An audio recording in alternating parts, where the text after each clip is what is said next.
In our example, we found that if we borrow $10,000 in student loans for college with an annual interest rate of 6%, then the general formula for the amount of money we owe after t years is P of t equals 10,000 times 1 plus 0.06 to the t. In doing this, we saw that as interest accrues, we start paying interest on previously earned interest, and we called this compound interest. From the bank's perspective, compound interest is a good thing. So adding the interest to an account more often than just at the end of the year means the interest is compounded more often. This is a good thing for the bank. So what if we compound the interest each month instead of each year? Then how much interest is added each month?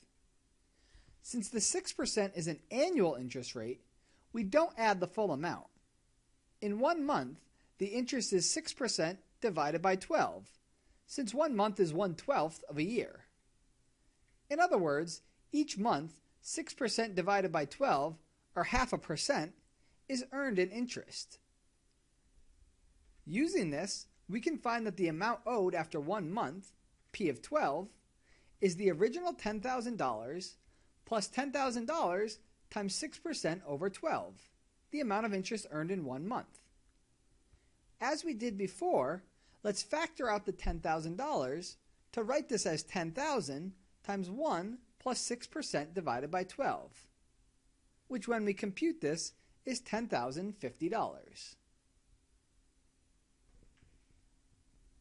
Now that we've found the amount owed after 1 month is $10,050, how much do we owe after 2 months?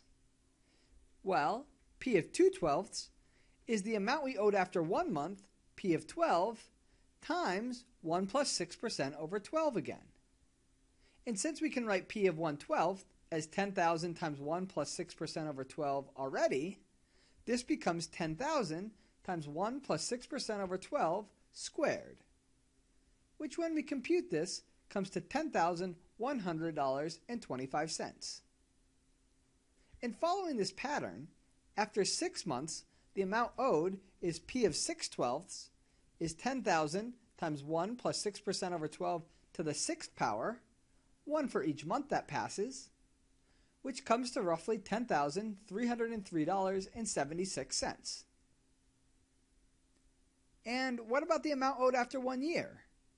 P of 1, since t is still measured in years, is 10,000 times 1 plus 6% over 12 to the 12th power, 1 for each of the 12 months. Computing this, we get roughly $10,616.78. Notice, when we were compounding yearly, the amount owed after 1 year was $10,600. So by compounding every month instead of every year, an extra $16.78 is earned in interest. So far, we have used that the amount of interest earned in 1 month is 6/12%. And using this, we found that the amount of money owed after 1 month, P of 1/12, is 10,000 times 1 plus 6% over 12, which is $10,050.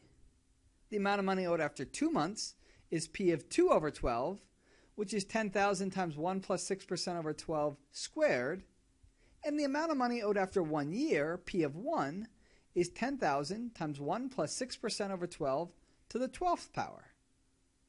Since interest is compounded every month, it is compounded 12 times each year. And after t years, interest compounds 12 times t times. In general, the amount of money owed after t years is given by the formula P of t equals 10,000 times 1 plus 6% over 12 to the 12t.